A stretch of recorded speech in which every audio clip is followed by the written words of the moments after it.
Wala nang maraming paligoy-ligoy pa, diretso sa punto na. Maiksi lang ang komentaryo, pero diretso sa punto. Maraming kuro-kuro, may tiwali, may totoo. Dito, sa puntong diretso tayo. Punto, diretso. O mga kabunyog, yung kaganapan sa Senado ngayon. Ha? Ang isa sa nakakuha ng atensyon doon, matapos yung putukan, nagkaputukan, nakita ng media si Robin Padilla, kukunan sana na yung panayam, nakatthumbs up pa. Kaya, nagkakaputukan na, nakathumbs up pa rin si Robin. Ha? Ano kaming nagdududa tuloy? Ha?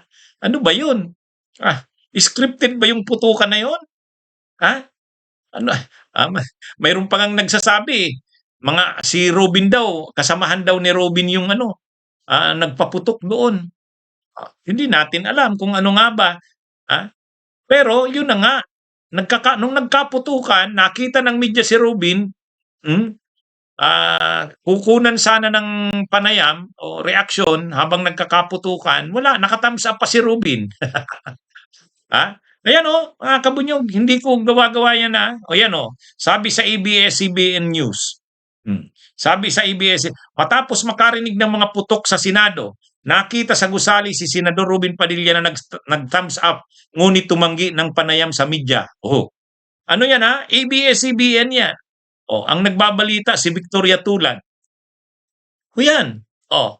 Hindi ko po gawa-gawa yung na yan, yung obserbasyon. Kaya, kumbaga nakarinig na ng mga putok.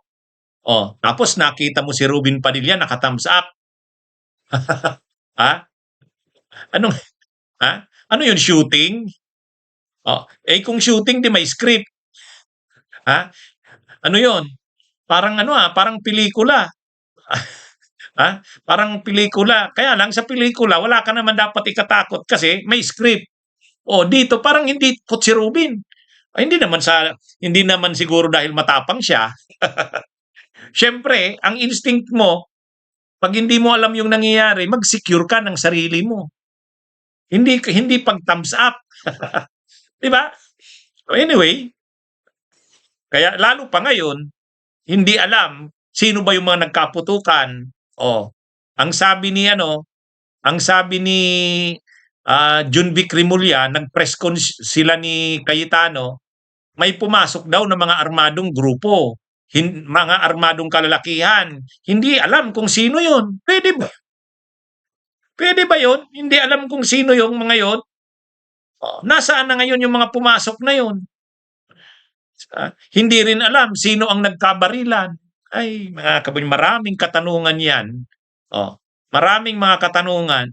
Sabayan pa niyang nakita natin na balita ng ABS-CBN na nakita nga si Robin Padilla na nakita si Robin na matapos makarinig ng mga putok, nakita siya sa gusali na nag-thumbs up. May putukan na nag-thumbs up pa. Pag sinabi mong thumbs up, okay. Anong inu-okayhan mo? Okay ba yon? Siyempre kung alam mong nagkakaputukan, di ka na, matataranta ka na. Kasi siyempre, baka aarestuhin na si Bato de la Rosa. O di siyempre, ka nun, alarmado ka nun. Yun ang natural na reaction mo dun. Hindi Anyway, alam nyo, yung mga nangyari na yan sa Senado, unang-una nagsabi na ang NBI. Sabi ni Director Melvin Matibag, walang tauhan ng NBI na pumasok sa Senado. Wala. Yung PNP naman, lalo ka wala namang aasahan doon. Kasi hindi naman desisyonado si Junvic Rimulya na arestuhin si Bato. 'Di ba? Kaya nga sinasabihan ni Trillanes ewan natin diyan kay Junvic Rimulya. Hindi natin maintindihan kanino ba kakampihan. Ibig sabihin, hawak ni Junvic ang pulis, ang PNP. Hawak niya ang CIDG. Hindi naman gagalaw ang PNP at CIDG nang walang order ni Junvic. Di ibig sabihin, dahil walang order si Junvic, walang papasok na PNP doon. Yun namang NBI, nagsabi niya si Melvin Matibag, wala. At ang gobyerno rin, nagsabi rin, si Pangulong Marcos pa mismo, tumawag kay Cayetano, nung kasagsagan ng ano na yan, ng mga insidente na yan, tumawag si Pangulong Marcos kay Cayetano para sabihin na walang government forces na involved dyan. Ganon din si DND Secretary Gibo Teodoro. So ibig sabihin, kaninong mga tao yun? Yung mga pumasok na yun na armado, alam naman natin si Bato de la Rosa, PMA yan, dating PNP chief yan, dating military. Yung mga ganyang operations, kaya nila yan. Si Robin Padilla naman, aktor naman yan. Sanay din yan sa pelikula. At lahat ng mangyayari doon sa loob ng Senado, ang may kontrol niyan, sila na. Sila Cayetano. Kasi sila na yung may hawak ng liderato ng Senado. Kahit yung security ng Senado, kung kaya nilang kontrolin na yan. Kasi hawak na nila yung USAA. Kaya mas maraming katanungan itong nangyaring ito. Tapos si Robin Padilla pa, ganyan nga. Nakita mo nang matapos yung putukan, nakita mo si Robin Padilla, nakita sa gusali, anong ginagawa? Nag-thumbs up. Yan hindi ko gawa-gawa yan. Matapos makarinig ng mga putok sa Senado, nakita sa gusali si Senador Robin Padilla na nag-thumbs up. Ngunit tumanggi ng panayam ng media. Bakit ka magta-thumbs up?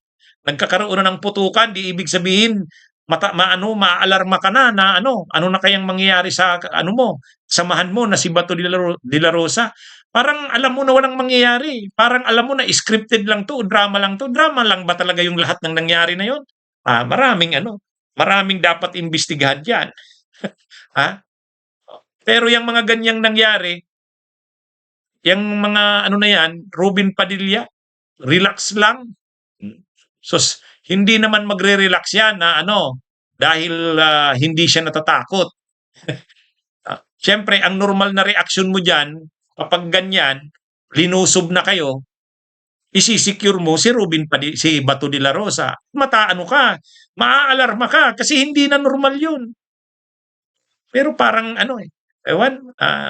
nakakaano yung mga nangyari na yan sa Senado ngayon.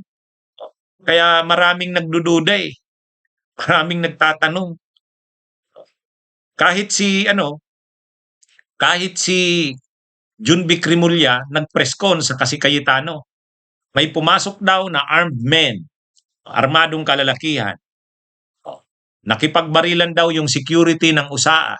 Hindi nakita yung barilan, may narinig lang na putukan. Tapos nasaan na ngayon yung armed men na yun na sinasabi? Saan lumabas? Saan napunta? Di ba? Ay, mga kabunyog, mga kababayan. Wala, yun Ang anumang mangyayari sa loob ng Senado, alam yan ng leadership ng Senado. Hawak nila ang security doon. Ano yan? Kaya, anyway, sabi ni Jun Vic Rimulya, iimbestigahan daw. Kaya lang, nga yan? Kasi ngayong araw kasi lumabas yung desisyon ng Korte Suprema, walang TRO. Walang TRO. Di syempre delikado si Bato. Kailangang maglabas ng TRO ang Korte Suprema. Paano mo mapipressure ang Korte Suprema na maglabas ng TRO? Ay di makita ng Korte Suprema na delikado na ang sitwasyon, magulo na. Nakita ko, nag-post si Attorney Paulo Marcoleta. Sabi ni Attorney Paulo Marcoleta, Attorney Paulo Panelo, habang kasagsagan kanina, sa Korte Suprema, pag-isipan yun, dapat maglabas na ng TRO bukas kasi magulo na. Parang sabi ko, parang nangyayari yata yung kaguluhan na yan para ma-pressure ang Korte Suprema na maglabas na ng TRO. Ano to? Scripted? Ano to? Sabi ni Robin Padilla, thumbs up? Ay, mga kabunyog, mga kawen. Magandang araw sa inyong lahat. Bunyog, bunyog, halikan na kasama ka. Bunyog, kapag buklod ay may pag-asa. Luzon, Visayas, Mindanao, isa ang pananaw.